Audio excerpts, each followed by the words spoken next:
They called it corrective diplomacy. That was the Galactic Council's polished name for the sanctions, the trade barriers, and the public trial humanity was dragged into. Every envoy of every advanced alien empire sat in Thatawering obsidian chamber on Jarthal Prime, weighing Earth like some petty criminal state. And for what crime? For daring to resist. A year before the tribunal, Earth had struck back against a mining fleet unlawfully deployed by the Tavar Empire, a smug, tendrilled species that preached exploitation as destiny. Their drills had sunk into the Mariana Trench without request, without warning, without even token acknowledgement. Just vast alien rigs cracking the planet open like a carcass. At first came human protests, then envoys, then silence. What followed were detonations, 3 rigs reduced to scrap, 37 Tavari dead, and suddenly, Earth was painted the aggressor, uncivilized, and branded a danger to galactic harmony. In the months that followed, food convoys ceased.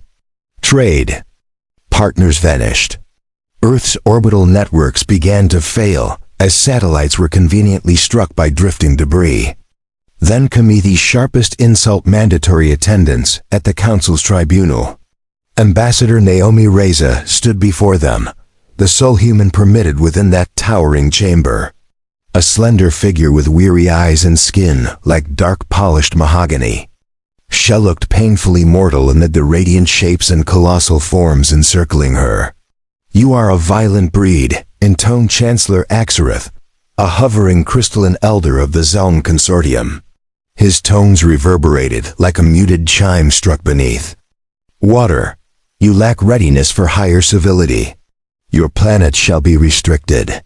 Naomi's jaw stiffened, fists coiled inside her robe. She didn't burn for her own humiliation, her fury was for the starving children in Nairobi, left without their grain that month. For the researchers in Luna's domes, who froze when their solar lines were cut. For the millions on Earth crushed beneath hunger, dread, and imposed quiet. Still, she inclined her head. "We acknowledge your judgment," she said. "No, you don't," murmured a presence behind her. It was General Vacker of the Trinley, one of the Council's iron fists. His tusked grin gleamed. "But you will." Earth left that hall disgraced, stripped of commerce, caged by patrol flotillas. No traffic allowed, its humiliation streamed to every so-called enlightened world. That was when humanity ceased begging. They began preparing in Geneva's shelters, Sol's data labs, and the hushed caverns of Mars. They assembled. Not officials, not diplomats, but fighters, makers, survivors. People with nothing left to surrender and everything to seize back. Among them stood Elias Ward, once elite forces now branded outlaw by decree. One eye ruined, half his spine rebuilt. With steel, notorious for breaking bodies before demanding answers. He had watched his sister fade when blockade frigates denied her medicine. "You don't keep thrashing a beast and expect it to heal," he snarled at that first gathering. "One day it turns, and when humans turn, we rip." They named their cause Black Ember, not revolt, not mutiny, but reckoning. Quietly they hijacked drones, forged phantom signals, stripped forgotten caches, revived weapons forbidden since humanity's induction into galactic order. Then, ship by ship, they vanished freighters, surveyors, scavenger craft into the asteroid shadows where no council eye could peer. Naomi was among them, in public still a diplomat. In truth, vengeance incarnate. "You bent us once," she hissed into the void. "Now we rise and you'll remember us not as beggars, but as the storm you never saw coming." Victory no longer mattered. Only cost. Blow by blow, decree by cruelty, the Council had stripped humanity of pride, of unity, of hope. What remained was rage, the kind that could snuff suns. Space was cold, but rage burned hotter. Beyond Saturn's rings, 3 stolen Tavari scouts lingered in black formation, their heat masked by outlawed Terran stealth arrays. Inside the lead ship, Elias prowled like a caged predator. "Orbital path confirmed?" he asked, eyes fixed on the spinning hollow of their target. A council relay roosted on a drifting moon. A nexus of interstellar traffic. Crippling it wouldn't. Just blind the council, it would thunder a warning. Sensed, Lin Tanaka answered from the helm. Barely 25, neural ports studding her neck in silver. Born under blockade. She'd never known an Earth without famine. 10 seconds to breach. Ilias nodded. No survivors. Leave wreckage adrift. None hesitated. They weren't soldiers now. They were memory sharpened into knives. The first blast came like a pulse silent, then blazing red across the dark. The relay's dome fractured beneath a kinetic strike. Rail fire followed, tearing alloy and flesh without mercy. Sirens shrieked in alien cadences. Defense drones swarmed, but humans had adapted. They jammed them, twisted their code, turned machine on master. Within the station, cries cut short as gravity collapsed, air fled. Bodies of Arctai and Jarvan alike spilled into the void, twitching in silence. Lin's voice never wavered. Relay destroyed. 4 sectors blind. Ilias bared his teeth. Send it. Across thousands of worlds, from core to fringe, holoscreens flickered. A message appeared in every tongue. Humanity does not forget. Humanity does not forgive. This is only the beginning. Panic followed. Council News tried to cover it up, but the footage leaked. Soldiers with Terran features, voice logs in English, the unmistakable brutality of Earthburn anger. On Jarthal Prime, the Council convent in chaos. This is terrorism, spat Chancellor Axareth, his crystalline body pulsating erratically. It's an act of war, thundered Vacker, pounding Theodable. They were supposed to be under control, another shouted. But Naomi Rizal was calm. She watched from the shadows of Earth's silent seat. Still exiled, still voiceless, but no longer powerless. There. Not under control anymore, she said quietly. You made sure of that. Meanwhile, back on Earth, things were changing. The blockade still floated in orbit, but fewer now. Council ships had started disappearing, their crews never found. Satellites were blinking offline. One by one, the sky wasn't safe for them anymore. And in the underground cities built after food riots turned violent, a new mood had taken root. It wasn't despair, it was fury. People no longer whispered. They trained. They built weapons out of scraps. Kids barely 10 were learning how to jam scanners and disassemble plasma rifles. One girl, Amamira Kale, was already known among rebels as the Shadow of Nairobi. At 12, she hacked a council transport security grid and routed it straight into a mountain. No survivors. She didn't smile when she did it. She just asked if it had food on board. And when they said yes, she told them to gather every crumb before the council could retaliate. There was no innocence left, only survival.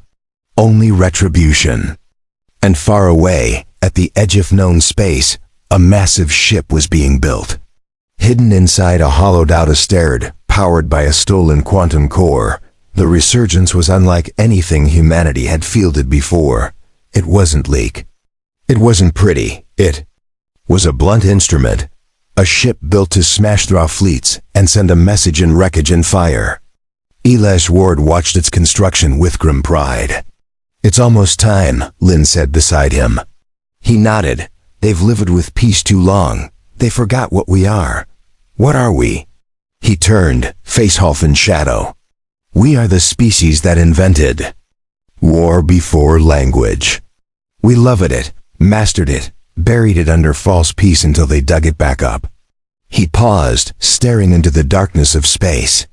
Now we'll remind them the Galactic Council, once a symbol of interstellar order, was unraveling. Thread by thread. Panic wasn't something they were used to.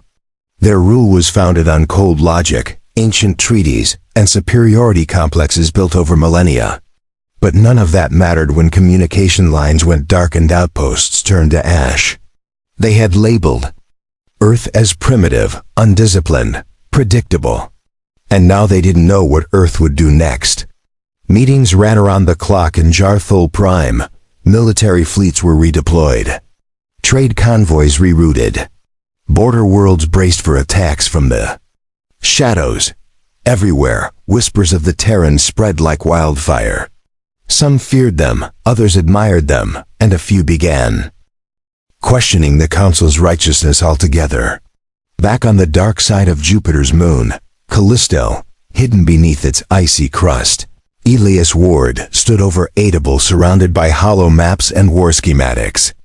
Around him were rebels, defectors, rogue AI tacticians, and even a few non-human allies who had ground Isileucine with the Council's lies. One of them, a four-armed Drexian named Varluk, spoke in a guttural snarl. The Council's grip is weakening. Already, 3 systems refuse to enforce the embargo. If we strike a major core world now, it will break their illusion of control. Elias grinned without humor. That's the idea. But which target? Lynn asked, eyes scanning planetary cordon. We could hit something symbolic, like the Academy of Galactic Peace on Lyros, or something strategic like the drone foundries orbiting Erix 3. No, Elias said. We hit her pride. He tapped the hollow screen, bringing up the rotating image of Solaris, a glittering city world considered the jewel of the Council's civilization. Rich, untouchable. Entire generations of nobles, diplomats, and strategists called it home. It was protected by orbital cannons, defense grids, and an elite security fleet. To most, it was suicide. To Elias, it was the point. We infiltrate. We sabotage their systems from within, and then we make their skies burn, he said. Let them know that even their safest nest isn't beyond Earth's reach. The plan was madness, impossible even, which made it perfect. A month later, the operation was underway. Lynn, disguised as a cybernetic trade envoy, infiltrated Solaris under a forged identity. Varak posed as her security escort. Inside the city world's gleaming towers, luxury blinded the eyes. The people there still believed in the Council's version of reality, that humanity was a pest being disciplined, that rebels were just terrorists, that the system was eternal. But those illusions shattered when the power grid failed. The moment the lights died, panic set in. Elevators froze. Gravity destabilized. Automated drones turned on their handlers. Across the main broadcasting towers, Naomi's voice cut through the darkness like a blade. We are not Arists. We are your reflection. This is the pain we endured. You just didn't feel it until now. Then the sky turned red. The resurgence arrived. Through a cloaked slipstream, breaching Solaris's orbital defenses with terrifying speed. No negotiations, no demands, just thunder and vengeance. The first barrage shattered the planetary shield array. The second ripped into the spaceports. Fire rained across towers that had never seen war. Council guards scrambled. Civilians screamed. But it was too late. Elias led the ground assault himself, boots stomping over marble walkways stained with smoke and blood. He wasn't here to conquer. He was here to remind them. One Council envoy begged at his feet. Please, please, there are children. Here, families. We're not all like them. Elias looked down, eyes cold. Neither were we. He walked away as the detonation echoed behind him. The resurgence pulled out hours later, leaving Solaris crippled. The city's once proud spires were twisted ruins. Its rich elites reduced to dust or dragging the wounded through rubble. The message was clear. Nowhere is safe. Back on Earth, crowds gathered around makeshift screens in underground cities. When they saw the fire consuming Solaris, they didn't cheer. They didn't cry. They watched in silence, not because they were heartless, but because this was justice, and they weren't done. The retaliation came. Fast, brutal, precise. Within days of the Solaris attack, the Council unleashed the Purge Protocols, an ancient, rarely used order meant to cleanse rebellious civilizations, before they infected others with defiance. No trial, no diplomacy, just annihilation, their first. Target wasn't Earth, it was Mars. The Council believed they'd break humanity by attacking its colonies first. The support demoralizeth resistance. But they didn't know what Mars had become during the blockade. Third Planet had learned to live on scraps, built cities underground, raised children under artificial skies, and taught them that survival was not a privilege, it was a war. When theorbital bombardment began, they were ready. The Council's dreadnoughts approached with confidence, hurling plasma strikes that vaporized old mining rigs and glassed portions of the Martian crust. But under the surface, buried deeper than even their sensors could detect, were the Ash Wolves human strike teams that had trained in the dark for this very moment. Captain Arya Devlin led them. She was born on Mars, had never set foot on Earth. Her skin bore radiation burns, and her lungs required filter implants, but her heart Puriron. She watched the Council's ships hammer her planet. Then she gave the signal. Within minutes, camouflaged railguns emerged from the crater canyons, locking on and firing with terrifying precision. Human-made fusion torpedoes cobbled together from illegal tech and smuggled black market parts, burst from hidden silos and found their targets. One dreadnought exploded mid-orbit, its shattered hull raining into the Martiansky like burning confetti. Then the real counterattack began. Mars launched its sound fleet. Small, fast ships, mostly reprogrammed mining haulers armed with plasma cutters and hacking arrays. They slipped past the chaos, boarded enemy vessels, and turned their own systems against them. By the end of the second day, 3 Council vessels were lost, but the cost was devastating. Entire Martian cities had been leveled. Families gone in. A blink, the dust storms carried screens and ash across what remained. In one sector, a child was found sitting alone beside a collapsed shelter, his eyes staring at the sky that had tried to kill him. When asked his name, he just said, "I'm Rage now." That became a rallying cry. "We're Rage now." Earth heard it. The colonies heard it. Even the rebels hiding in fringe systems repeated it in hushed tones like a sacred vow. Meanwhile, the Council was unraveling faster than it could control. Worlds once loyal started asking hard questions. Why had they lied about Earth's rebellion? Why were so many resources being poured into suppressing a species that by all rights should have been crushed a century ago? Why did so many of their own die while the humans just kept coming back stronger? Some races quietly, secretly began supplying Earth with intel. A few even offered weapons, others defected outright. And through it all, Naomi Reza kept working. Still branded in exile, she operated from the shadows, feeding intelligence to Elias and the Resistance Network. But now, something more dangerous stirred inside her. She had contacts on the inside. Allies who knew about the Council's darkest secret. A plan they had developed centuries ago. A final fail-safe, the eraser device. A weapon that didn't destroy a planet, but erased it. Atom by atom, memory by memory. Nothing left, not even history. It had only ever been theoretical until now. She uncovered transmins that confirmed the Council had activated its deployment process. They intended to use it on Earth to remove the problem completely, like humanity had never existed at all. Nama stared at the blinking message on her screen. Coordinates, timelines, activation codes. "This is it," she whispered. The Council wasn't trying towing anymore. They were trying to erase the evidence of their failure. But humanity had a final card to play. Not diplomacy, not defense. A counterstrike so vicious, so unforgettable that no species, no matter how arrogant, would ever think of crossing them again. "No, Elias, we need to launch everything," she said. "Not just ships, not just bombs." He didn't ask why.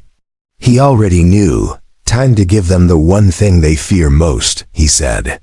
"What's that?" Hesmold, eyes burning with fury. "Human history." It was called the Vault, buried deep beneath the ice oceans of Virac 7. The Galactic Council's most classified installion, sat like a dormant god, silent, invisible and deadly. No records of it existed in public databases.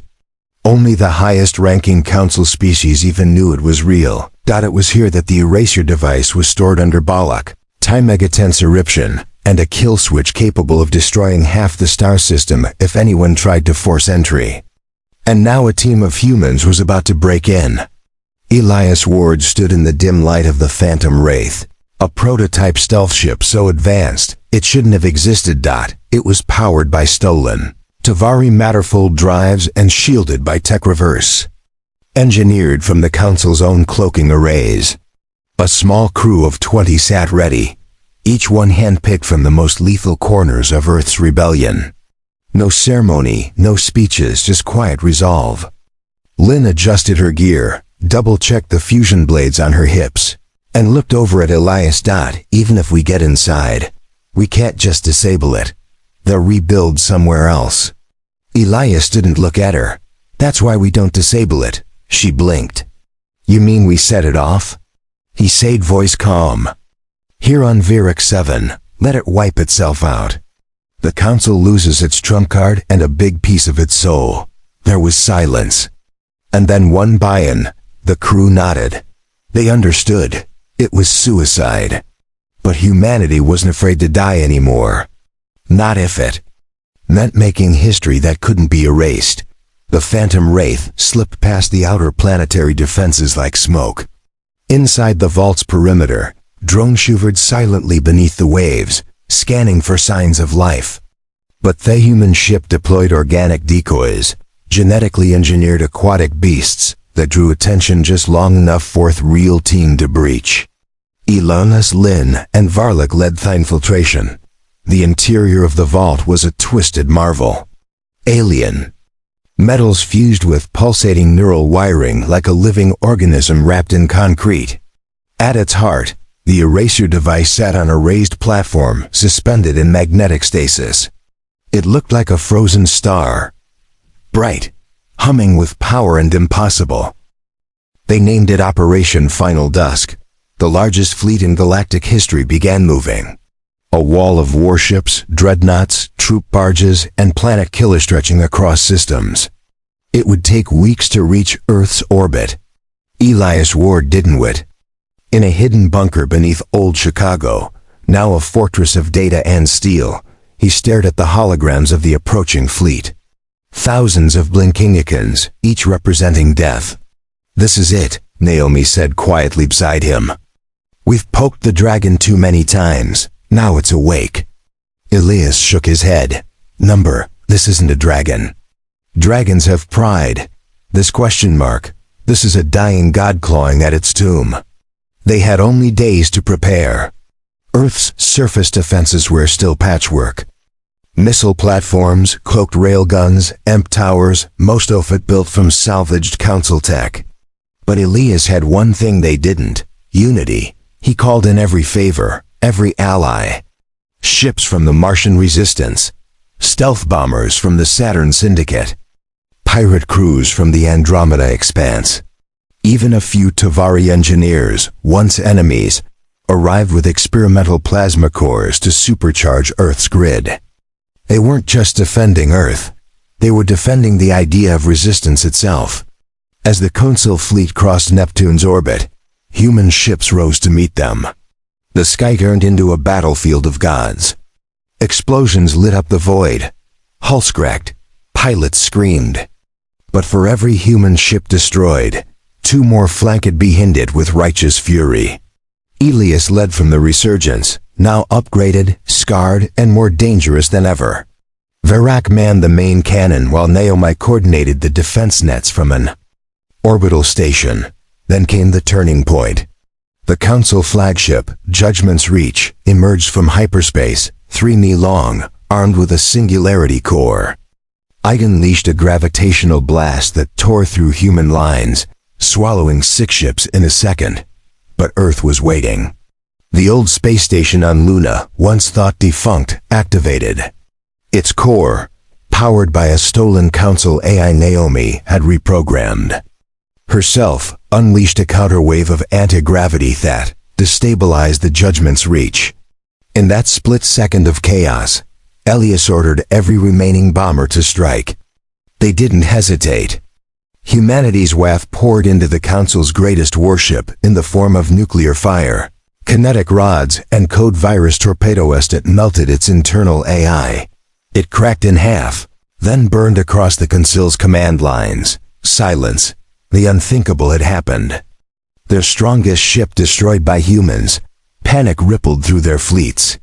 Confusion, infighting, and then retreat. The Grand Fleet turned, broken. Not by overwhelming force, but by sheer will. Humanity didn't win because it was stronger. It won because it was angrier, because it refused to go extinct quietly, because it remembered every lie, every scar, and every forgotten scream. In the smoking aftermath of the largest space battle in recorded history, Earth should have had a memento breathe. But peace wasn't waiting in the shadows, revenge was. The Council's defeat over Earth didn't unite the galaxy. It shattered it. Within days off retreat, the once mighty Galactic Council fractured into factions. Some begged for negotiation, seeing Earth's strength and public sympathy as a sign to reform. Others, the old bloods, refused to bow. These were the ancient species, the ones who had built the Council from chains and conquest. Their pride had been too deeply wounded. Taught them, Earth wasn't a threat. It was a stain that had to be scrubbed from history. And they had one last play. Shadow General known only as CDH Zerun stepped from exile. Thought dead after the border purges centuries ago, he had returned with a fleet of mercenaries, ex-council enforcers, and planetary assassins, loyal only to him. He didn't want to restore the council. He wanted to end humanity, person by person. Planet by planet. Elias learned of him too late. Seath's forces struck the outer colonies first, burning human settlements in deep space, assassinating diplomats, planting propaganda across networks. He called his campaign the Correction. And unlike the Council, they didn't care about war laws or rules of engagement. He wanted fear. One of his first messages was a broadcast on all human frequencies. The screen flickered, static cracking. Then, the face of an old reptilian warlord appeared. His skin like dried bone, his eyes black and bottomless. You think you've won, but your victory is an ember in a forest fire. I have no council, no masters. I answer to vengeance, and I will teach you humans that rage burns brightest just before extinction. He ended the message by executing a group of captured Martian scouts on screen. Slow, cruel, just to send a message. Elias felt that message like a blade through his chest. Naomi responded with silence. But behind the silence, she was building something terrifying. It wasn't a weapon. It was a virus, not one for machines but for minds. Shackled at Project Lazarus. Built from fragments of council tech and raw human emotion, it was designed to infect C-to-H's command structure, not through code, but through story, memory, symbols. It spread through visuals, through old war recordings of Earth's survival, through whispers on interstellar channels. It was a digital ghost that reminded even C-to-H's soldiers what humans had survived, what they'd done to win.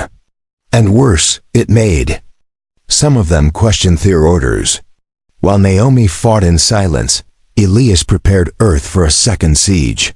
Only this time, the war wasn't coming in neat fleets or predictable patterns. Seath's attacks were random. Guerrilla, dirty. He used suicide pods, sleeper agents, plasma bombs, and refugee ships. When he struck Earth, he didn't use dreadnoughts. He used memory leeches, devices that burned out the history archives in major cities, deleting human cords, erasing family trees, even war logs from the Great Battle. It wasn't about killing humans anymore. It was about erasing what made them human. In one assault, an entire museum in New Tokyo was wiped clean. Paintings gone, voices gone, names gone. But one janitor, an old man named Yudo, survived. When Elias found him sitting among Theses, still clutching a scorched datapad, he asked him why he hadn't left. Udo simply said, "If they erase the stories, they erase us." I stayed to remember. Elias took his words and made them a banner. We stay to remember. Had painted it on ships, uploaded it into firewalls, embedded it in code, and humanity, tired, bleeding, but unbroken, began fighting back again. Not just with guns, but with memory, with art, with defiance. It began with silence. Not the comforting silence of peace, but the sharp, cold quiet of anticipation, like the breath just before a scream. Thun had come to finish what the Council could. Not. He descended upon Earth with his Nightburn Armada, a fleet made from the bones of conquered ships, each vessel radiating stolen energy from obliterated civilization. No rules, no broadcasts, no demands, just death. He didn't seek surrender. He sought extinction, but he miscalculated. He thought humanity would fight like before with desperation, grit, and outdated weapons fueled by vengeance. He expected stubborn survivors, cornered and angry. He didn't expect Earth to evolve. Elias. Ward stood on the command deck of the Resurgence, not in armor but in black, mourning, not for what had been lost, but for what they were about to become. Behind him stood Varlok, scarred and unshaken, and Naomi, who had long since stopped smiling. They weren't fighting for survival anymore. They were fighting to become unchainable. Naomi's virus, Project Lazarus, had reached its final stage. Longer just infecting systems. It was now embedded in the minds of soldiers, rebels, civilians across the galaxy. It carried memories of Earth's fall, its rise, its fury, and it passed from being to being like wildfire. It didn't kill. It woke Peeploop. When CTH ships entered Earth's orbit, expecting a fractured world, they found a unified defense grid channeling energy from every colony. Mars sent kinetic warheads. Europa fired plasma spears. Titan, once silent, erupted with electromagnetic javelins that pierced CTH's cruisers. But that was just the prelude. Elias activated the final phase of Naomi's plan, the Mirror Core. It wasn't a weapon in the traditional sense. It was a psychological AI that reflected back every command C gave, twisting his own orders into doubt. Among his troops, soldiers began hearing alternate commands. Ships were split between conflicting directives. Chaos took root. Inside the Nightbur Armada, captains fought each other, unsure who truly led. Seth's fury echoed across all channels. "You mock war with tricks and riddles. Come face me like a soldier," Elias answered. The Resurgence broke through Seth's line, flanked by retrofitted rebel cruisers and drones controlled by children on Earth who had grown up learning warlike math. They didn't fire first. They let Ket come. His flagship, the Bleeding M, locked onto the Resurgence, one final jewel. But Elias didn't fire a single shot. Instead, he opened a channel and played Udo's recording. The old janitor, his voice rough, trembling, speaking over ashes. "You can kill a man, burn a home, erase a name, but you cannot destroy memory. You cannot end what refuses to forget." And then Elias spoke, quiet but unflinching. "We don't need to win, CTH. We just need to make sure you're remembered as the last tyrant and we the last species you underestimated." Naomi hit execute. The virus spread not into ships but into Seth's personal neural core. The AI assistant in his own brain, once loyal, began replaying every atrocity, every scream, every erased world he had destroyed. Seth screamed as he lost control of his own mind. His ship powered down on Earth without mercy upon fire. The Bleeding Maw exploded into a silent, brilliant storm of white light. The war was over. Not because the enemy had surrendered, but because they no longer had the will to fight. Why?